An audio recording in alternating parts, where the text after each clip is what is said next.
Student কেমন আছো? I hope প্রত্যেকে শুধু ভালো না ভীষণ ভালো আছো। অলরেডি আমরা ম্যাথামেটিক্সের যে টেস্ট পেপারটা প্র্যাকটিস করছিলাম, সেখানে বীরভূম ডিস্ট্রিক্ট ইন্টার স্কুল টেস্টটা করছিলাম। তো অলরেডি আমরা 1, 2, 3 দাগের করেছি। আজকে আমরা 4 দাগের অঙ্কগুলো প্র্যাকটিস করব। 4 দাগের কতগুলো প্রশ্ন পড়ে একটু জেনে নিই। 4 দাগে 10টি প্রশ্নের আনসার দিতে বলে, আর নাম্বার আছে 10 দুগুণে 20, অনেকটা নাম্বার আছে। ওকে, আর এখানে দেয় আমার কতগুলো অপশন দেয় আমাকে 12টা কোশ্চেন। সো 12টা কোশ্চেনের মধ্যে কতগুলো কোশ্চেন করতে হবে? 10টা করতে হবে। কিন্তু আমরা যেহেতু এখানে আমরা প্র্যাকটিস করছি, এখানে 10টা আনসার করবো না, আমরা 12টার মধ্যে 12টাই প্র্যাকটিস করব। ওকে, তো চলো সময় নষ্ট না করে শুরু করে দিই। প্রথমের কোশ্চেনটা কি বলেছে প্রথমে একটু পড়ে নিই। কি বলেছে দেখো, বার্ষিক 12% সরল সুদের হারে কোনো আসল এবং তার এক্স বছরে সুদের অনুপাত 25:24 হলে এক্স এর মান নির্ণয় করো। প্রথমে কি কি ইনফরমেশন দিয়েছে সেটা একটু লিখে নি ছোট করে। আচ্ছা, দাগ নম্বর দিয়ে দিই 4 দাগের 1-টা। কি কি ইনফরমেশন দিয়েছে? সুদের হার কত? সুদের হার 12%। চলো 12% লিখে দিলাম। আর কি বলেছে? সময় মানে টাইম, তাই তো? সময় টি ইকুয়াল টু কত? এক্স বছর, এটাই আমাকে নির্ণয় করতে হবে। আর আসল আর সুদ, আসল কত?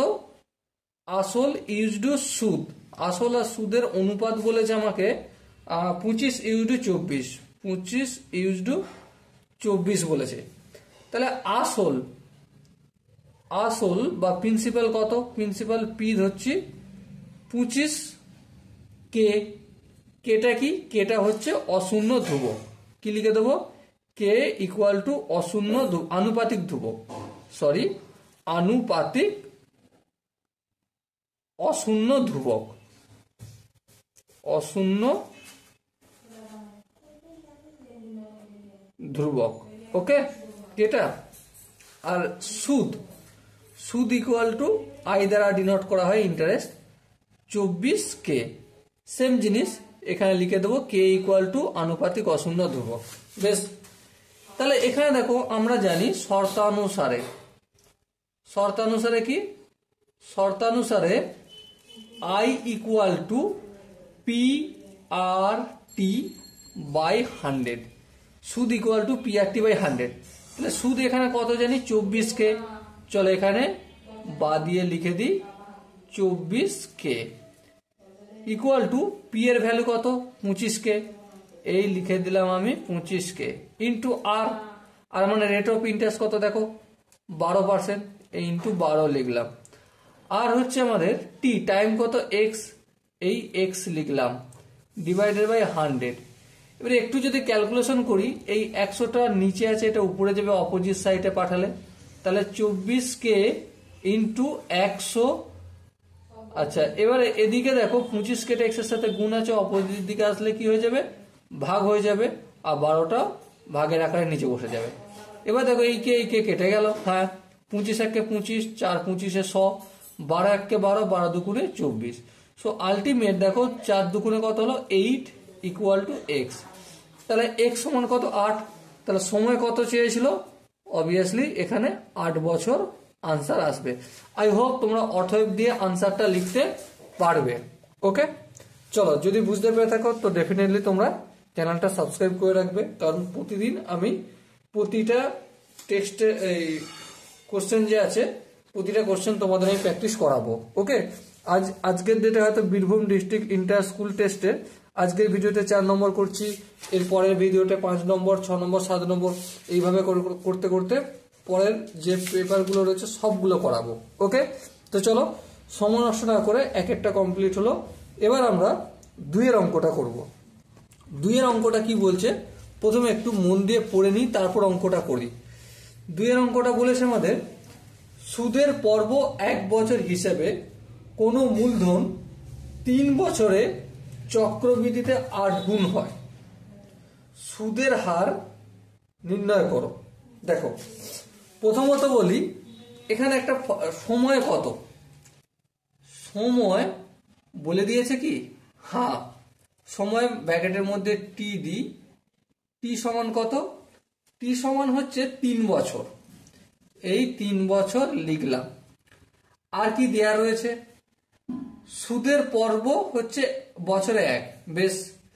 আর কি বলা রয়েছে, প্রিন্সিপাল বা আসল, আসল কত টাকা জানি না, আসলকে আমি পি বলছি, প্রিন্সিপাল জানি না, তাহলে আমি ধরে নিচ্ছি এক্স টাকা। কোনো আপত্তি আছে? আই হোপ আপত্তি থাকার কথা নয়, প্যাকেটে আমি লিখে দিলাম এক্স। এবার দেখো সুদ প্লাস আসল, সুদ ব্র্যাকেটের মধ্যে আই, তারপর আসল, আসল যেটাকে আমি পি বলি, ইকুয়াল টু কত, ইকুয়াল টু কত বলে দেখো 8 গুণ, সুদের 8 গুণ, তাই না? কোশ্চেনই বলে দিয়েছে চক্রবৃদ্ধিতে 8 গুণ হয়, তাহলে 8x লিখলাম। এবার দেখো এখানে চক্রবৃদ্ধিতে একটা ফর্মুলা রয়েছে, সে ফর্মুলাটা আমি শর্তানুসারে লিখছি, শর্তানুসারে।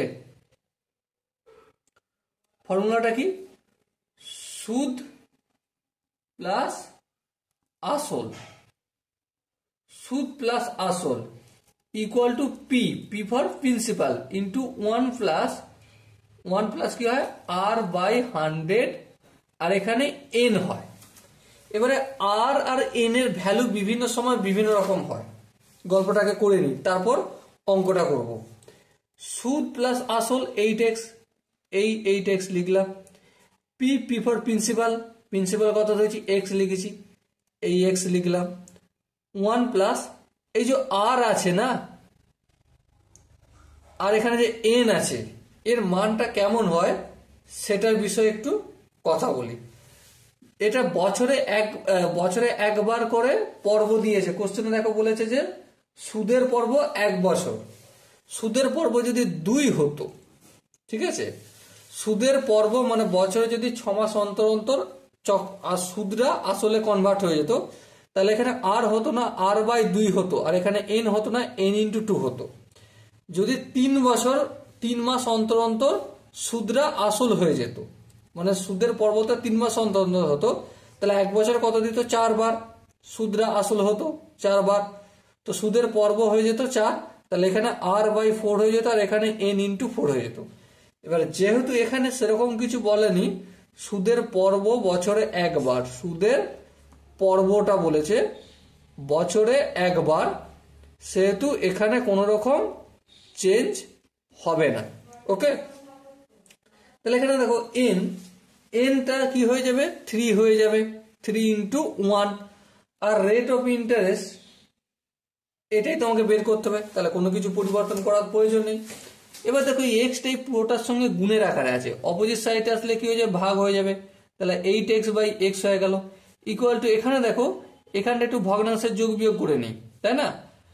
ভগ্নাংশের যোগ বিয়োগ যদি করি দেখো লসাগু 100, 100 সঙ্গে 1 গুণ করলে 100 হয়ে যাবে, প্লাস আর এখানে 3 সঙ্গে 1 গুণ করলে 3, এই এক্স কেটে গেল।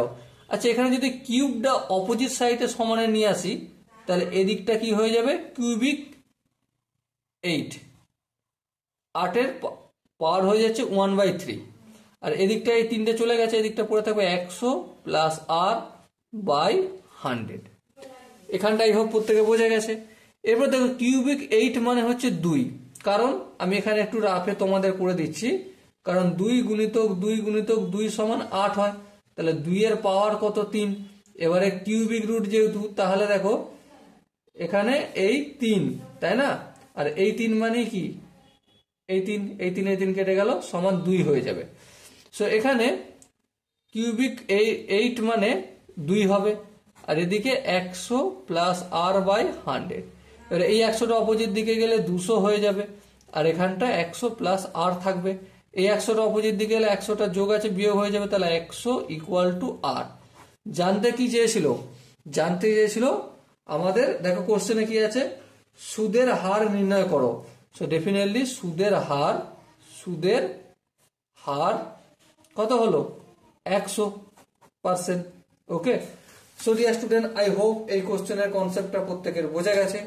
যদি কোনো জায়গায় বুঝতে অসুবিধা থাকে, ডাউট থাকে, কনফিউশন থাকে, তো ডেফিনেটলি কমেন্ট সেকশনে জানিও। ওকে, চলো নেক্সট অঙ্কটা মানে 3 দাগের অঙ্কটা আমরা শুরু করি। 3 দাগের অঙ্কটা কি বলেছে প্রথমে একটু পড়ে নিই। 3 দাগের অঙ্কটায় বলেছে আমাদের পরপর 3টে স্বাভাবিক সংখ্যার বর্গের সমষ্টি 110 সংখ্যা 3টি নির্ণয় করো। তাহলে আমি একটা কাজ করি, একটু কনসেপ্টটা ক্লিয়ার করি। সাপোজ মনে করো কোনো একটা সংখ্যা 10, এর পরের সংখ্যাটা কত হয় 11 হয়, এরপরের সংখ্যাটা 12 হয়। তো পরপর দেখো, যদি প্রথম একটা সংখ্যা ধরলাম, তারপরের সংখ্যাটা হতে গেলে কি হয়ে যাবে, তার সাথে 1 যোগ হবে, তারপরের সংখ্যাটা তার সাথে ফের 1 যোগ হবে। তাহলে আমি ধরি প্রথম সংখ্যা ইকুয়াল টু এক্স, তাহলে দ্বিতীয় সংখ্যা কত হবে, ডেফিনেটলি দ্বিতীয় সংখ্যা হবে প্রথম সংখ্যার সঙ্গে 1 যোগ, তাহলে এক্স প্লাস 1। আচ্ছা, এবার তৃতীয় সংখ্যা কত হবে, তৃতীয় সংখ্যা হবে এই দ্বিতীয় সংখ্যার সঙ্গে আর 1 যোগ, তাহলে এক্স প্লাস 1 প্লাস 1, তার মানে এক্স প্লাস 2 হলো। এবারে কোশ্চেনে কি বলেছে, শর্তানুসারে 3টি সংখ্যার পরপর 3টে স্বাভাবিক সংখ্যার বর্গের সমষ্টি। তার মানে শর্তানুসারে x square plus x plus 1 তার স্কোয়ার প্লাস এক্স প্লাস 2 তার স্কোয়ার ইকুয়াল টু কত, 110। দেখো পরপর 3টে সংখ্যা বর্গ করেছি এবং তাদের যোগ করেছি, যোগ করে সমান 110 লিখেছি। ওকে, এরপর দেখো এক্স স্কোয়ার এক্স প্লাস 1 তার হোল স্কোয়ার মানে কি, এ প্লাস বি তার হোল স্কোয়ার মানে এ স্কোয়ার বলতে x square, plus b square বলতে 1 স্কোয়ার মানে 1, 2ab 2 ইন্টু এক্স ইন্টু 1 মানে কি হয় 2x হয়। আচ্ছা, এখানে এক্স প্লাস 2 তার হোল স্কোয়ার মানে সূত্র একই, এ স্কোয়ার বলতে এক্স স্কোয়ার, বি স্কোয়ার বলতে 2 স্কোয়ার বললে 4 হয়। আর এখানে 2ab 2 ইন্টু এক্স ইন্টু 2 মানে 4x ইকুয়াল টু 110 হলো। এবার দেখো এখানে একটা এক্স স্কোয়ার, এখানে একটা এক্স স্কোয়ার, এখানে একটা এক্স স্কোয়ার, সো কটা এক্স স্কোয়ার, 3টে এক্স স্কোয়ার। আবার দেখো এখানে 4টে 4x প্লাস 4x, এখানে প্লাস 2x, সো আলটিমেট কি হলো 6s। আবার এখানে দেখো একটা প্লাস 4, এখানে একটা 1, তাহলে 5 হবে। হ্যাঁ ঠিক 5 হবে, আর কোথাও কিছু আছে না। সো আলটিমেট দেখো দেখো এই 1 আর 4 এটা যদি সমানের অপোজিট দিকে নিয়ে যায় তাহলে কি হবে, তো অবশ্যই বিয়োগ হবে, তাহলে এই মাইনাস করে দিলাম। এবার ধ্যান দিয়ে লক্ষ্য করো 3 আর এখানে 6x, এই দুটো থেকে 3 কমন নিলাম, 3x স্কোয়ার থেকে 3 কমন নিলাম, কি পড়ে থাকবে এক্স স্কোয়ার পড়ে থাকবে, আর 6x থেকে 3 কমন নিয়েছি তাহলে 2x পড়ে থাকবে। 110 থেকে 5 বিয়োগ করলে 105 হয়। বেশ, তাহলে x square plus 2x equal to 105, এটা গুণ ছিল, অপোজিট দিকে আসলে ভাগ হয়ে যাবে। এবার দেখো একটু যদি কাটাকাটি করি, 3 1 3, আর এখানে 3 3 9, 3 5 15। বেশ, তাহলে x square plus 2x equal to কত হলো, 35 হলো। আই হোপ প্রত্যেকের এই জায়গাটা বোঝা গেছে। এবার নেক্সট লাইনে দেখো এগুলো সব বাদ দিতে হবে, অথবা এরকমভাবে তীর চিহ্ন দিলেও হবে। X square plus 2x minus 35 equal to 0। বেশ, এবার দেখো এক্স স্কোয়ার 35কে ভাঙলে 7x মাইনাস 5x যদি করি তাহলে প্লাস 2x হয়। হ্যাঁ, এবার বাকিটা যেমন আছে মিডল টার্ম ফ্যাক্টর করছি আমরা। এবার দেখো এক্স স্কোয়ার আর 7x থেকে আমরা x কমন নেবো, তাহলে কি পড়ে থাকবে x প্লাস 7 পড়ে থাকবে। আচ্ছা, এখান থেকে মাইনাস 5 কমন নেবো, হ্যাঁ, তাহলে কি পড়ে থাকবে x মাইনাস মাইনাস, এখানে প্লাস যদি করি তবেই তো হবে, মাইনাস প্লাসে মাইনাস, আবার এখানে মাইনাস প্লাসে মাইনাস, তাহলে এখানে আমাকে প্লাস করতে হবে। তাহলে এখানে কি বলতে হবে 7 পড়ে থাকবে, কারণ 5 7 35, 5 কমন নিয়ে নিয়েছি, তাই না। সো আলটিমেট দেখো x plus 7 into x minus 5 equal to 0। So x এর ভ্যালু আমি কত পেলাম, এক্স এর ভ্যালু পেলাম -7, আর এক্স এর ভ্যালু পেলাম 5। আচ্ছা, -7 কেন হলো এটা একটু দেখিয়ে দিতে হবে। চলো দেখিয়ে দিচ্ছি আমি এখানে। এক্স প্লাস 7 ইকুয়াল টু 0, কারণ দুটো সংখ্যার মাল্টিপল 0 মানে এক একজন পৃথক পৃথক ভাবে 0 হবে। হ্যাঁ, তাহলে লিখে দিলাম। তাহলে এক্স সমান কি হলো -7, আর এক্স ইকুয়াল টু কি হলো 5 হলো।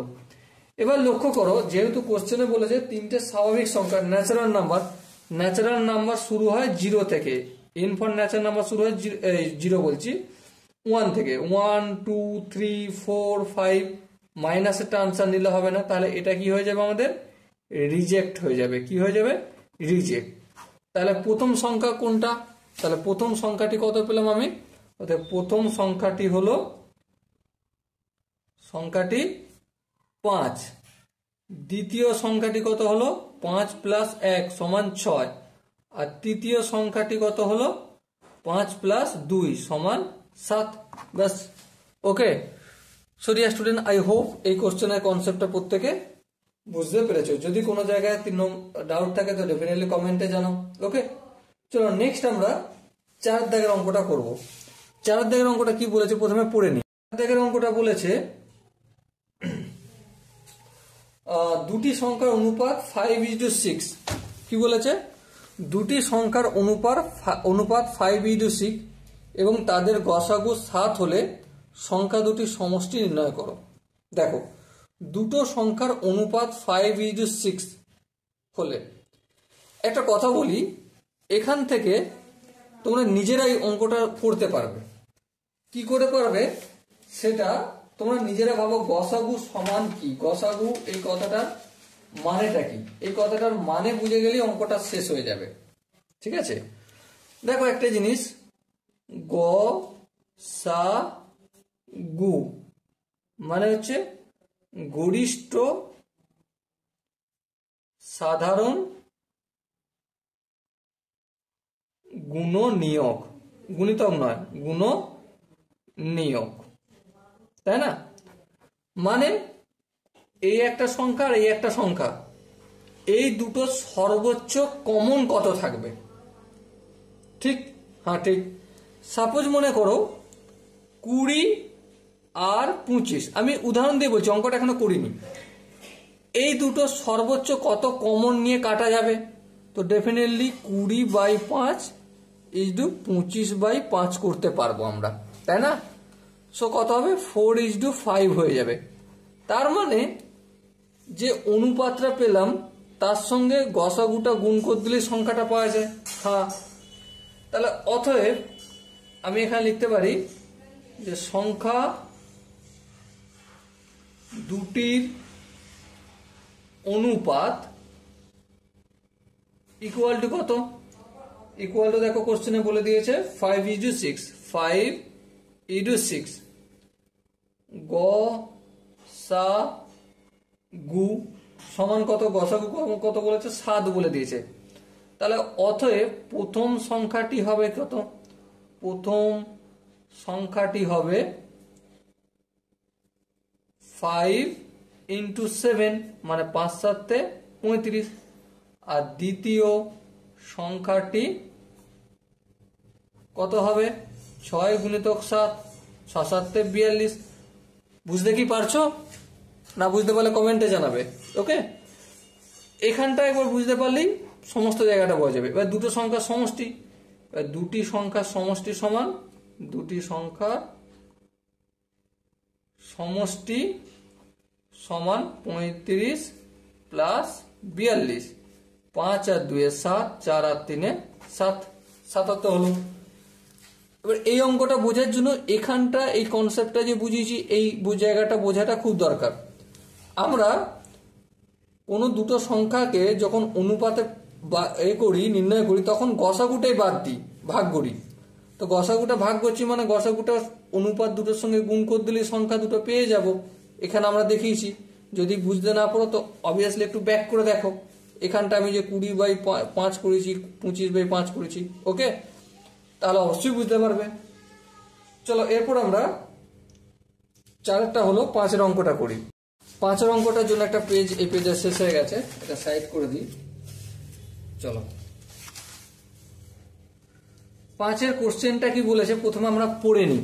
ওকে, দেখো 5 কোশ্চেনটা বলেছে ও কেন্দ্রীয় বৃত্তে এবি একটি জ্যা, বেশ, ওপি লম্ব এবি, ওপি এর বর্ধিতাংশ বৃত্তকে কিউ বিন্দুতে ছেদ করে, এবি ইকুয়াল টু 8 সেমি এবং পি কিউ ইকুয়াল টু 2 সেমি হলে বৃত্তের ব্যাসার্ধ কত?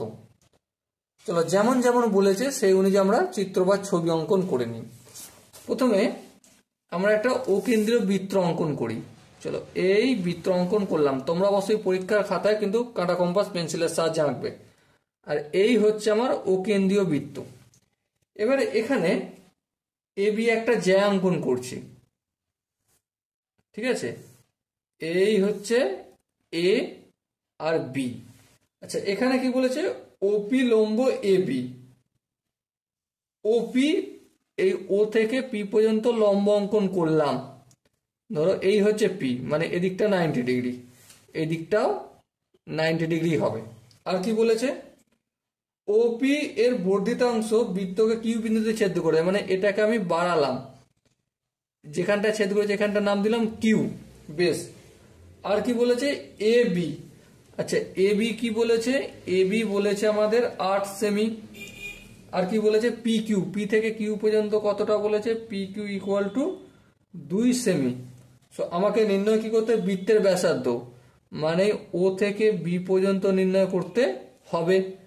আচ্ছা বাই দ্য ওয়ে একটা কথা বলে রাখি, O B equal to O Q, কারণ ও বিটাও ব্যাসার্ধ আর ও কিউটাও কিন্তু ব্যাসার্ধ। এবার লক্ষ্য করো বি থেকে পি পর্যন্ত বাহুর দৈর্ঘ্য কত, বি থেকে পি পর্যন্ত বাহুর দৈর্ঘ্য 8 ভাজিত 2 ইকুয়াল টু 4 সেমি, বেশ 4 সেমি। আচ্ছা এই ও থেকে বি পর্যন্ত কতটা দৈর্ঘ্য জানিনি, তাহলে ও থেকে বি পর্যন্ত দৈর্ঘ্যটা আমি এক্স ধরে নিচ্ছি, এক্স সেন্টিমিটার লিখে দিও তোমরা। এবার দেখো এই পুরোটা এখানটা যদি 2 হয়, এখান থেকে এখান পর্যন্ত কত হবে, ডেফিনেটলি এক্স মাইনাস 2 হবে, আর এখানটা হচ্ছে এক্স, কারণ এই পুরোটা ও থেকে কিউ পর্যন্ত দৈর্ঘ্য হচ্ছে এক্স, তার মধ্যে এইটুকুনটা যদি 2 হয়, সো ও থেকে পি পর্যন্ত হবে এক্স মাইনাস 2, কারণ ও কিউটা আর ও বিটা দুটোই বৃত্তের ব্যাসার্ধ, আর বৃত্তের ব্যাসার্ধ তো সবসময় সমানই হয়, ঠিক আছে। এবার লক্ষ্য করো বি থেকে পি পর্যন্ত বাহুর দৈর্ঘ্য 4 সেন্টিমিটার। এবার এখানে যেহেতু 90 ডিগ্রি, সো আমরা বলতে পারি কি অতিভুজের স্কয়ার শর্তানুসারে অতিভুজের স্কয়ার মানে এক্স স্কয়ার, হ্যাঁ, ইকুয়াল টু লম্ব স্কয়ার বলতে এক্স মাইনাস 2, এই যে ও থেকে পি, তাহলে এক্স মাইনাস 2 তার হোল স্কয়ার, প্লাস ভূমি স্কয়ার, ভূমি বলতে বিপি, বিপি বলতে 4 এর square. So x square equal to x minus 2 তার হোল স্কয়ার, মানে এক্স স্কয়ার মাইনাস এ মাইনাস বি তার হোল স্কয়ার, সূত্র হচ্ছে এ স্কয়ার মাইনাস 2ab, 2b বলতে 2 দুগুণে 4, 4x প্লাস 4, আর এখানে 4 স্কয়ার মানে 16। এবার দেখো এই এক্স স্কয়ারটা সমানের অপোজিট দিকে যদি যাই মাইনাস হয়ে যাবে, হ্যাঁ ঠিক, আর এই মাইনাস এক্সটা যদি অপোজিট দিকে যায় প্লাস হয়ে যাবে। So x square minus x square এটা নিলাম, আর এখানে মাইনাস 4xটাকে অপোজিট দিকে যাচ্ছে প্লাস 4x ইকুয়াল টু 4 আর 16টা পড়ে রইল, রেখে দিলাম। এবার দেখো minus x square plus x square cancel out হলো, এখানে 4x এর সঙ্গে 4xটা কিভাবে আছে, এক্স এর সাথে 4টা গুণ আছে, সো অপোজিট সাইডে পাঠালে কি হয়ে যাবে, ডেফিনেটলি ভাগ হয়ে যাবে, তাহলে 20/4, 20/4 সমান কত হয়, ডেফিনেটলি 4 5 20, সো এক্স এর ভ্যালু কত পেলাম, 5 পেলাম। সো ডিয়ার স্টুডেন্ট, আমার দরকার ছিল ও থেকে বি পর্যন্ত বাহুর দৈর্ঘ্য, এটা রেডিয়াস, তো অতএব আই হোপ তোমরা এখানে বৃত্তের ব্যাসার্ধ সমান, বৃত্তের ব্যাসার্ধই তো জিজ্ঞাসা করেছে, দেখে নাও তো কোশ্চেনটা, হ্যাঁ বৃত্তের ব্যাসার্ধ সমান কত, 5 সেন্টিমিটার লিখতে পারবে। ওকে, আই হোপ 5 দাগের কোশ্চেনটার সলিউশন করতে তোমাদের খুব একটা প্রবলেম হয়নি। যদি কোনো জায়গায় ডাউট থাকে তো ডেফিনেটলি কমেন্টে অবশ্যই জানাবে। চলো এরপর আমরা 6 দাগের অঙ্কটা কি বলেছে প্রথমে একটু মন দিয়ে পড়ে নিই। দেখো কি বলেছে, 6 দাগের অঙ্কটা বলেছে ট্রায়াঙ্গেল এবিসি এর পরিকেন্দ্র O angle BAC equal to 85 degree এবং angle BCA equal to 55 degree. তাহলে অ্যাঙ্গেল ওএসি এর মান নির্ণয় করো। তাহলে চলো প্রথমে আমরা একটা ত্রিভুজ অঙ্কন করি আর ত্রিভুজ তার পরিকেন্দ্র অঙ্কন করি, ঠিক আছে। সাপোজ মনে করো এই হচ্ছে আমাদের ত্রিভুজ, ওকে, এ বি সি। এর একটা পরিকেন্দ্র অঙ্কন করতে গেলে বাইরে দিয়ে শীর্ষগুলো ভেদ করে যাবে সেরকম একটা বৃত্ত অঙ্কন করলাম, ওকে। এই হচ্ছে আমার পরিকেন্দ্র ও। এবার আমাকে এই যে এ বি এ কোনটা বলে দিয়েছে দেখো, কত কোশ্চেনে কত বলেছে দেখো, বি এ সি, হ্যাঁ angle B A C equal to বলে দিয়েছে 85 ডিগ্রি। কত ডিগ্রি? 85, মানে এখানটা হচ্ছে 85 ডিগ্রি। আর কি বলেছে? অ্যাঙ্গেল বিসিএ, বিসিএ মানে এই কোণটা কত বলে দিয়েছে? 55 ডিগ্রি। কত ডিগ্রি? 55 ডিগ্রি। বেশ, তাহলে দেখো ত্রিভুজের তিনটে কোণের সমষ্টি কত? 180। সো বি কোণের মানটা কি আমরা নির্ণয় করতে পারবো? হ্যাঁ। কিভাবে? Angle A plus angle B plus angle C, ত্রিভুজের তিনটে কোণের সমষ্টি 180 ডিগ্রি, এটা আমরা প্রত্যেকে জানি। So angle B equal to কি? 180 ডিগ্রি। এই প্লাস সিটা অপোজিট দিকে গেলে মাইনাস, সি কোণের মান হচ্ছে -55 ডিগ্রি। আর এ কোণটা অপোজিট দিকে গেলে মাইনাস, এ কোণের মান হচ্ছে 85 ডিগ্রি। সো অ্যাঙ্গেল 180 থেকে যদি 85 বিয়োগ করি, তা থেকে যদি ফের 55 বিয়োগ করি, সো আলটিমেট আমি কত পাবো? 40 ডিগ্রি পাবো। তাহলে অ্যাঙ্গেল বি এর মান কত হলো? 40 ডিগ্রি। সো এখানটা লিখে দিই 40 ডিগ্রি। এবার দেখো এই ও থেকে এ পর্যন্ত যুক্ত করে দিলাম, এটা কি? রেডিয়াস। আচ্ছা, ও থেকে সি পর্যন্ত যুক্ত করলাম। আচ্ছা, বাই দ্য ওয়ে এখানটাই পুরো মানটা এমন ভাবে লিখেছি এখানটা যেন মনে হচ্ছে এইটুকুনটার মান হচ্ছে 85 পুরোটা, ঠিক আছে। এবার একটা জিনিস দেখো, এই angle B into 2 equal to angle AOC. এই ফর্মুলাটা আমাদের জানা রয়েছে, পরিকেন্দ্রের একটা সূত্র, ঠিক আছে। তাহলে এখান থেকে angle AOC equal to 2 into angle B লিখতে পারি, হ্যাঁ। তাহলে এবারে দেখো, তাহলে এওসি এর মান কত? 2 ইন্টু অ্যাঙ্গেল বি এর মান হচ্ছে 40 ডিগ্রি। সো আলটিমেট কত পেলাম? 80 ডিগ্রি পেলাম। তার মানে এই কোণটা কত ডিগ্রি হবে? 80 ডিগ্রি হবে।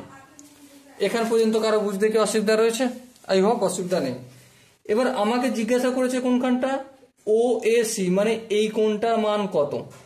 এই কোণটার মান আমি এক্স ধরছি। কত ধরছি? এক্স। এবার একটা কথা বলো, ও এ কি? ও এ হচ্ছে ব্যাসার্ধ। আবার ও সিটা কি? এটাও একটা ব্যাসার্ধ, ও সিটাও ব্যাসার্ধ। তাহলে একটা কথা বলো, ও এটা আর ও সিটা যদি সমান হয়, তাহলে এখানে যে এটা হচ্ছে কি বলে, সমদ্বিবাহু ত্রিভুজের ফর্মুলা, তাই না? তাহলে বিপরীত কোণগুলো সমান হবে। তাহলে এই এক্স কোণটা এখানের এই এক্স কোণের সঙ্গে সমান, হ্যাঁ। এবার দেখো ট্রায়াঙ্গেল এ ও সি এর এই এক্সটা প্লাস এই এক্সটা প্লাস এই 80 ডিগ্রিটা, ত্রিভুজের তিনটে কোণ যোগ করছি, সমান কত হবে? Obviously 180 degree. তাহলে 2x সমান কত? 100, কারণ 180 থেকে এই 80টা অপোজিট দিকে গেলে বিয়োগ করছি, তাই না? সো এক্স এর ভ্যালু কত পেলাম? ডেফিনেটলি 2 দিয়ে গুণ আছে, অপোজিট সাইডে গেলে ভাগ হবে। 100কে যদি আমি ভাগ করি 2 দিয়ে, সো 50 হবে। সো এক্স এর ভ্যালু কত পেলাম আমি? 50 ডিগ্রি।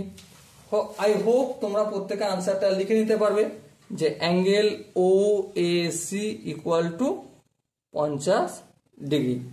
আই হোপ প্রত্যেকে বুঝতে পেরেছো। এরপর যদি মনে হয় যে না দাদা আর একটু বোঝানোর দরকার আছে, আর একটু এক্সপ্লেন করার দরকার আছে, তো ডেফিনেটলি তোমাদের জন্য কমেন্ট বক্স খোলা রইল, কমেন্টে জানাও, ওকে। চলো এরপর আমরা নেক্সট অঙ্কটা একটু আলোচনা করে নিই। নেক্সট অঙ্কটা কি বলেছে সেটা প্রথমে আমরা মন দিয়ে পড়বো, তারপর অঙ্কটা করব। কি বলেছে দেখো, কতটা? 6-এরটা। আচ্ছা 6-এরটা হলো, 7-এরটা। 7-এরটা দেখো, পরিকেন্দ্রটা 6-এর ছিল, আর 7-এর অঙ্কটা কি বলেছে প্রথমে পড়ে নি। কি বলেছে দেখো, একটি বৃত্তের এবি এবং এসি দুটি যে পরস্পর লম্ব। এবি আর এসি দুটো যায় কিন্তু তারা পরস্পর লম্ব। বেশ, এবি হচ্ছে 5 সেন্টিমিটার, এসি হচ্ছে 12 সেন্টিমিটার। বৃত্তের ব্যাসার্ধের দৈর্ঘ্য নির্ণয় করো। চলো ফটাফট করে নিই। প্রথমে আমরা ড্রয়িং করি। প্রথমে ড্রয়িংটা কি করব, এই হচ্ছে আমাদের একটা বৃত্ত ড্রয়িং করলাম, আর এই হচ্ছে এখানে কেন্দ্র। এখানে একটা জ্যা অঙ্কন করলাম, কি নাম, A B, A R B. আচ্ছা, এখানে আবার এসিটা লম্ব হচ্ছে এ বি এর ওপর, মানে এখানটা এই সি দিলাম, তাহলে এখানটা কত ডিগ্রি হলো, 90 ডিগ্রি। এবার দেখো এখানে যেহেতু 90 ডিগ্রি হয়েছে, সব বি থেকে সি পর্যন্ত একটা অতিভুজ যাবে, আর সব সময় এই অতিভুজটা কেন্দ্রের ওপর দিয়ে যাবে। এবার দেখো আমাদের কি কি বলে দিয়েছে এখানে কোশ্চেনে, এ বিটা হচ্ছে 5 সেন্টিমিটার, বেশ, এসিটা হচ্ছে 12 সেন্টিমিটার। তাহলে বিসিটার বাহু দৈর্ঘ্য নির্ণয় করতে পারবো? হ্যাঁ, কারণ আমরা জানি আমরা কি জানি যে angle A equal to 90 degree. তাহলে অতিভুজ স্কয়ার ইকুয়াল টু লম্ব স্কয়ার প্লাস ভূমি স্কয়ার। তোমরা একটু ভালো করে লিখে নিও। ওকে, অতিভুজ কোনটা, বিসি, এই বিসি এর স্কয়ার, লম্ব বলতে এটা 12, তাহলে এই 12 স্কয়ার প্লাস ভূমি বলতে 5, এই 5 এর স্কয়ার। তাহলে বিসি এর স্কয়ার ইকুয়াল টু 12 স্কয়ার মানে কত, 144, 5 স্কয়ার মানে কত, 25। সো বিসি স্কয়ার মানে 144 এর সঙ্গে যদি 25 যোগ করি, 4 আর 5 9, 6, 1, তাহলে বিসি সমান কত, স্কয়ারটা অপোজিট দিকে গেলে রুট হয়ে যায়। 169 এর কত রুট, 13 স্কয়ার হচ্ছে 169, তাহলে এটা কি হবে 13। এবারে বি থেকে সি পর্যন্ত পুরোটা 13, তাহলে এখানটা মধ্যবিন্দু ও, কারণ এটা ও কেন্দ্রীয় বৃত্ত। তাহলে এখান থেকে এবারে বলো ব্যাসার্ধটা কত হবে, ডেফিনেটলি যেহেতু ও বিসিটা হচ্ছে ব্যাস ইকুয়াল টু 13 সেমি, সো ব্যাসার্ধ অবশ্যই হবে আমার 13/2 মানে 6.5 centimetre. Okay, so dear student, I hope তোমরা প্রত্যেকে এই কোশ্চেনটা বুঝতে পেরেছো। ঠিক বললাম কি? আই হোপ তোমরা পেরেছো। যদি কোনো জায়গায় বুঝতে অসুবিধা থাকতেই পারে, বুঝতে অসুবিধা, এমন নয় যে আমি তোমাদের সব বুঝিয়ে ফেলতে পারলাম, তো ডেফিনেটলি তোমরা কমেন্টে জানিও। আর দেখা হচ্ছে পরের অঙ্কে। চলো পরের অঙ্ক কি বলেছে প্রথমে পড়ে নি। 8 অঙ্কটা, ত্রিভুজ এবিসি এর অ্যাঙ্গেল সি হচ্ছে 90 degree, A B is to BC equal to 3:4 হলে কসেক এ এর মান কত। তাহলে চলো প্রথমে আমি চোখ কান বন্ধ করে এবিসি একটা ত্রিভুজ অঙ্কন করি, যার সি কোণটা 90 ডিগ্রি সেটা অঙ্কন করি। ওকে, তাহলে চলো আঁকতে শুরু করে দিই।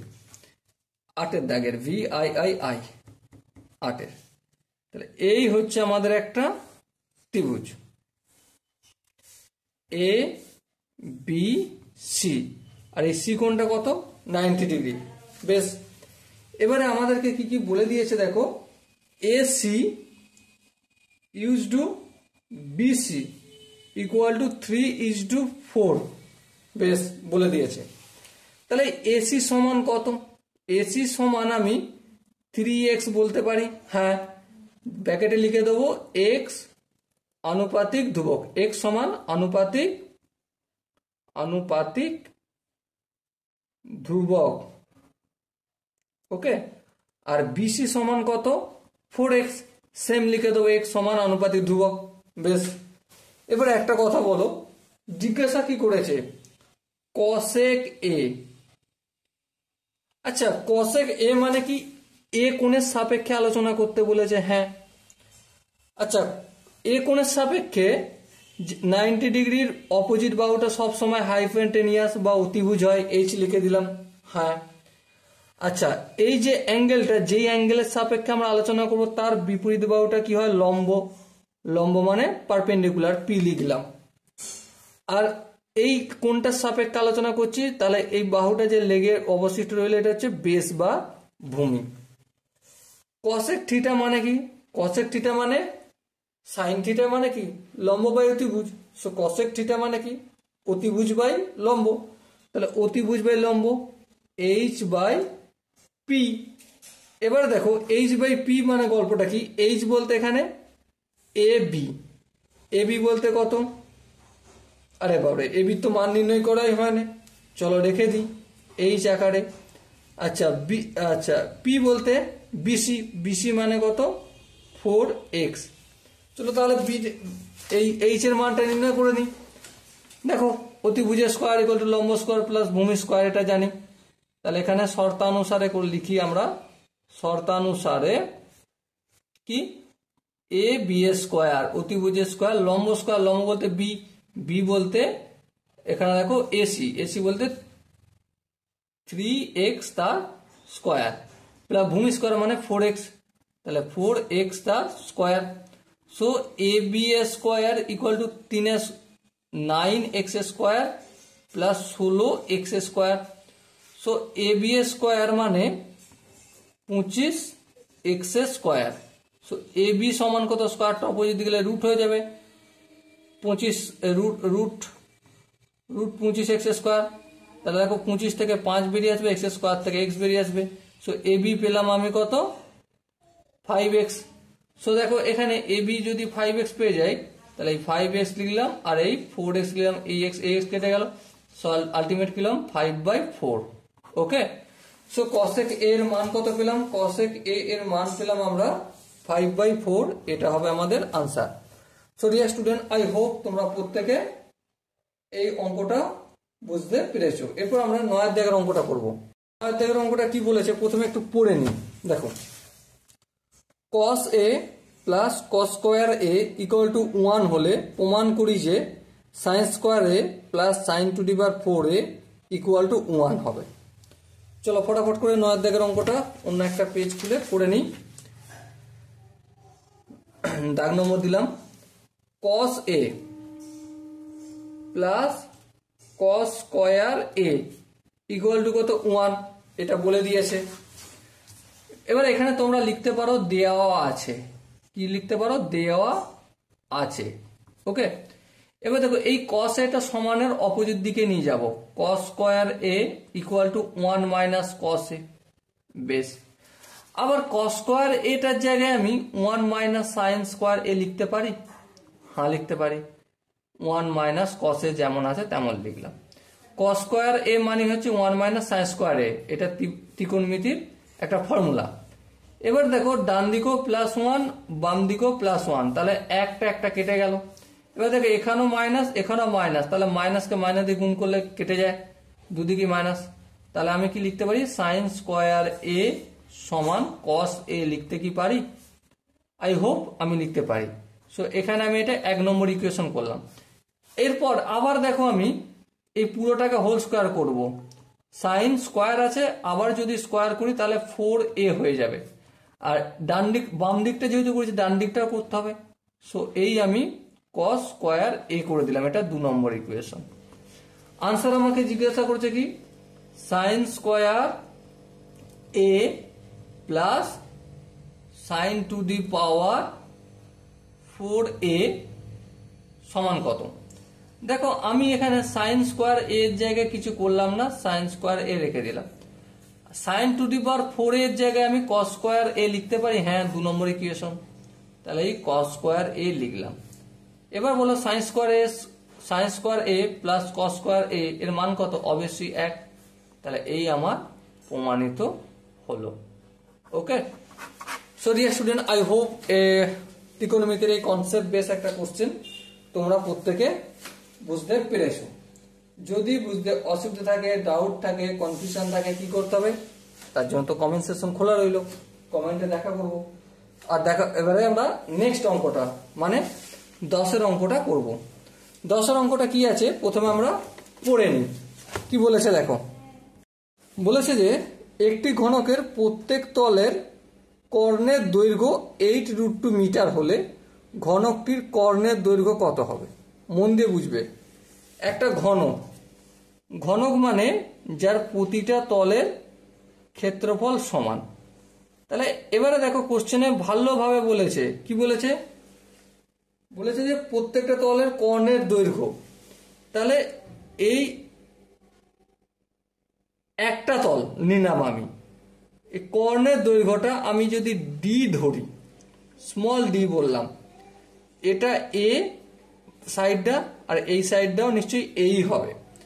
আর এখানটা 90 ডিগ্রি হয়, কারণ ঘনকের প্রতিটা তল কি হয়, এক একটা বর্গক্ষেত্র, তাই না? আর বর্গক্ষেত্রের প্রতিটা বাহুর সমান আর কোণগুলো 90 ডিগ্রি। সো আমরা ডি স্কোয়ার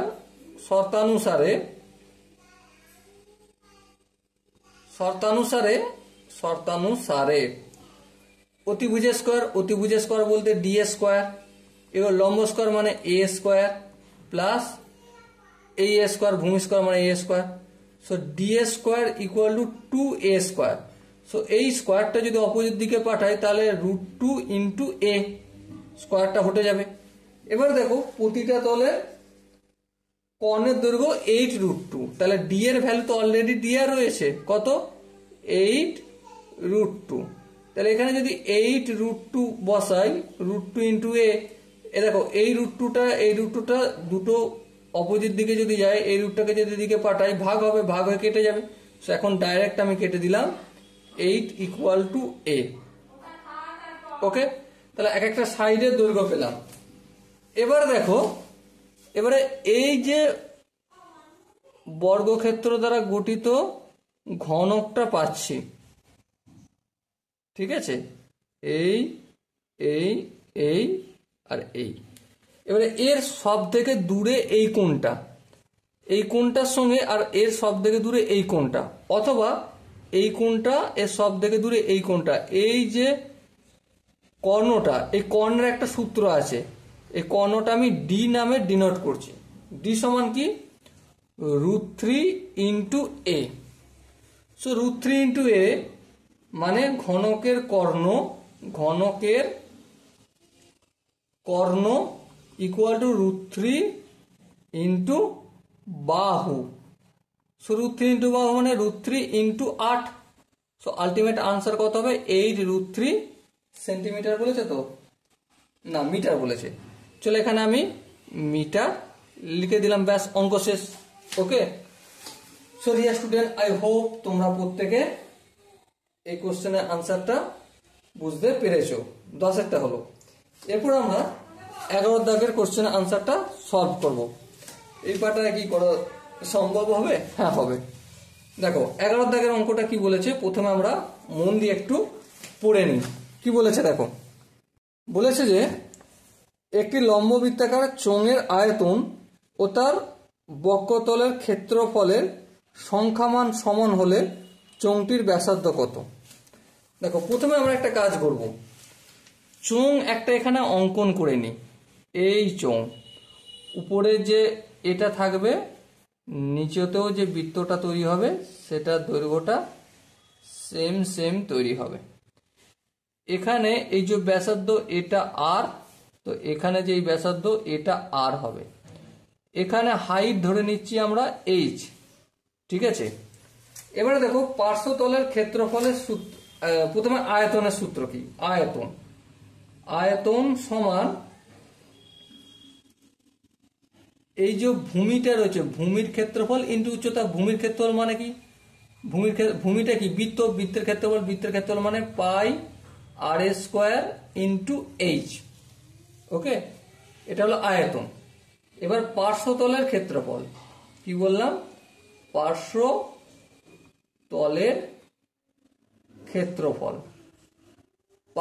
ক্ষেত্রফল সমান, পার্শ্বতলটা কি, প্রতিটা পার্শ্বতল কি, এক একটা বৃত্ত, তাহলে বৃত্তের পরিধি 2πr ইন্টু হাইট। এবারে শর্তানুসারে যেহেতু দুটো সংখ্যা মানই সমান, মানে pi r square h equal to 2πr h, এই পাইটা সমান অপোজিট দিকে ভাগ হতো, কেটে যাবে। এই এইচটা যদি এদিকে যেত তাহলে ভাগ হতো, কেটে যাবে। এবার দেখো r square equal to 2r, r square মানে কি, আর 2r বাই আর, একটা আর আমি এদিকে পাঠিয়ে দিলাম, আর কেটে গেল। সো আর ইকুয়াল টু 2 একক পেলাম। সো রেডিয়াস কত পেলাম? 2 একক। তো আশা করি প্রত্যেকে 11 দাগের অঙ্কটা বুঝতে পারা গেছে। এরপর আমরা পাতা 10 শেষ হয়ে গেছে, চলো নেক্সট একটা পাতা নিয়ে 12 অঙ্কটা করি। 12 অঙ্কটা কি বলেছে প্রথমে আমরা মন দিয়ে পড়ে নেবো, বুঝবো, তারপর অঙ্কটা করব। কি বলেছে দেখো, 11, 12, 14, x minus 2, x plus 4, x plus 9, 32, 38, 47 রাশিগুলি ঊর্ধ্বক্রমে সাজানো এবং তাদের মধ্যমা 24 হলে x এর মান নির্ণয় করো। এই অঙ্কটা স্ট্যাটিস্টিক্সের রাশি বিজ্ঞান থেকে নেওয়া হয়েছে।